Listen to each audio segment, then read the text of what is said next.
Press review time now. Dipty's joining us. And Dipty, the call's really mounting against Joe Biden to step down from the presidential race. The latest call is coming from a current Democratic senator. Yeah, that's right. He's a Democratic senator for Vermont. His name is Peter Welch.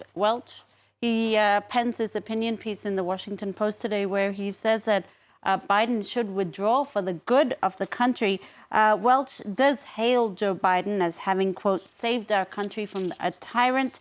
He calls him a man of uncommon decency who cares deeply about our democracy. However, he writes, we cannot unsee that disastrous debate performance by Biden against Donald Trump recently, nor can we dismiss or ignore the valid questions that have been raised about his capacity to continue since that night. Voters are also very worried because they don't really have confidence in Joe Biden's mental capacity. They're terrified about another Trump presidency. The best thing, Welch says, is for President Biden to step down in this rather forceful op-ed for the Post. He's not the only one, though, because the New York Times also has published an article, an opinion piece by George Clooney, in which the actor writes that we too cannot ignore the warning signs. He calls himself a lifelong Democrat who values Joe Biden, sees him as a friend, thinks he's an excellent senator and vice president, but says he needs to step down, urging Democrats that it's not too late to pick someone to stand in his place. And you really have The Atlantic here, not mincing its words at all. It says, come on, man, and accuses 81-year-old Joe Biden of behaving like one of history's most negligent and pig-headed leaders.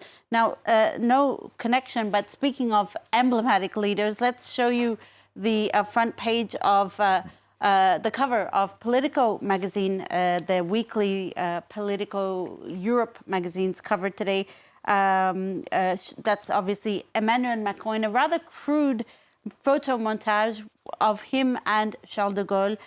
This article by Jamil Anderlini, who spent several hours following Emmanuel Macron, notably in the presidential plane with his team as well, paints this really complete picture of Emmanuel Macron, of his personality, of his conflicting characteristics as well. It's well worth a read, Stuart. It's a fascinating look into France's isolated leader, someone who has a brilliant mind, his weirdness, his obsession with being loved, liked, and also, of course, his top-down governance style, which has grated more than just one person. Yeah, I recommend that myself as well. Dipty told me about it before we went on air and had a good read, and it's very interesting if you're interested in French politics.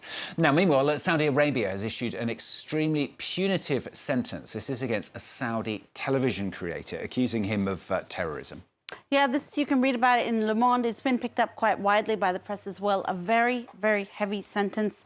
13 years in prison against Abdul Aziz Al Muzani. He's a U.S. Saudi citizen, producer of a taboo-breaking satirical cartoon series that was quite popular on Netflix. In late June, he published a video on social media that has since been deleted, in which he said that he'd been sentenced on appeal to 13 years in prison, plus 30 years of not being allowed to leave the country. So it is it's an extremely heavy sentence. The series that he was involved in depicts Saudi society with a satirical eye. It also touches upon a lot of themes that are often taboo in Saudi Arabia, like homosexuality. And he said that it was because of this TV show that he was targeted, accused of, essentially, ultimately found guilty of terrorism. Le Monde calls Mohammed bin Salman, the Saudi prince, a modernizing autocrat who's transforming Saudi Arabia for better and for worse. Now, I was fast asleep, I have to be honest. It's a pretty early start to do this programme, but apparently it was a nail-biting end to England's semi-final against the Netherlands in the Euros yesterday. Yeah, and the story is really being told in the front pages today of the sports dailies, must be said. This is from the Dutch Daily, and that headline reads, "That hurts," which I think sums up how many Dutch football fans are feeling today. They were long hoping for a spot in the final, and things were looking good for them, the paper says. But thanks to Ollie Watkins, the Dutch dream of making it to the Euros final has been dashed. Speaking of Ollie Watkins, he's the hero of the British papers today. Here he is on the front of the Daily Express sports front page. What a finish. You understand the play on words there. The super sub, the hero of the match, the hero of the English side. He scored that winning goal in extra time to book England's spot in the final. What a finish, the Daily Express says. And they'll be meeting Spain in the final on Sunday. And this is the Spanish sports paper addressing its front page to Jude Bellingham. Hey, Jude, what a wonderful headline there. We'll see you in Berlin, it says. Jude Bellingham also is Real Madrid's star, one of Real Madrid's star footballers, so he does know that Spanish football quite well, Stuart. Guess where I'm going to be on Sunday? Spain. Interesting. Finally from Dipti, this is a great story. It is the most improbable retirement plan for the former German Chancellor Angela Merkel. She's the inspiration of a new fictional detective show. Yeah, that's right. It is so improbable, Stuart. It's been picked up by Metro, the British paper. There's genuinely an Angela Merkel detective series and people can't get enough. So I don't know what's crazier, that there is a show or that people love it. She's been reimagined in this new, it's a TV show, but it's a series of TV films, basically, based on some books. And she has a new career. She's actually taken over from Miss Marple in a new murder mystery series called Miss Merkel. And she plays a detective in Italy.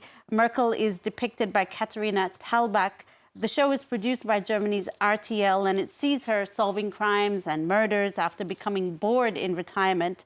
And you can take a look here. We'll show you a few images from the trailer of that TV series. It looks great. It's so funny. It's very tongue-in-cheek, Stuart. Really? In case you didn't guess. There are some really fun scenes, like you have her peeing behind a tree or joking about having cleaned up people's messes for so long and using a comical magnifying glass to look for clues. And, you know, if she was ever unpopular in office, she's certainly a hit in the fictional retirement business. This series has gone viral on social media by TV series fans and, I guess, political experts alike. I've got an idea for a new series. It's called Hercule Macron. You never know. Well, you know, there are calls for Theresa May to get her own detective series, so this might be the beginning of a new thing we see. Mystery, Mistreza. Oh, very nice. Sort of, yeah. I'll work on it.